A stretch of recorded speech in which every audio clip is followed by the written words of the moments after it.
বন্ধুরা, শুভ অপরাহ্ন। এই দুপুরবেলা আমরা গোসল করতে আসছি নদীতে। দেখতে পাচ্ছেন একদল শূকরের পাল। এখানে মনে হচ্ছে 1 থেকে 150 শূকরই আছে। 3 জন লোক এটাকে দেখাশোনা করছে। এদের থেকে অনেক টাকা ইনকাম হয় আমি শুনছি। আপনারা ভিডিওটি দেখতে পাবেন, আমার আরও অন্যান্য ভিডিওতে পাবেন। দেখতে থাকুন বন্ধুরা, ভালো লাগবে। আমাদের এই নদীর মধুমতি নদীর চর, এখানে আমরা গোসল করতে আসছি।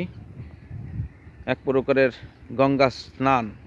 সেদিন এই মাঘী পূর্ণিমায় গঙ্গা স্নান করতে পারি নাই, তাই আজকে গঙ্গা স্নান করার জন্য এখানে উপস্থিত হয়েছি। দেখতে পাচ্ছেন বন্ধুরা, ভালো থাকবেন, সুস্থ থাকবেন।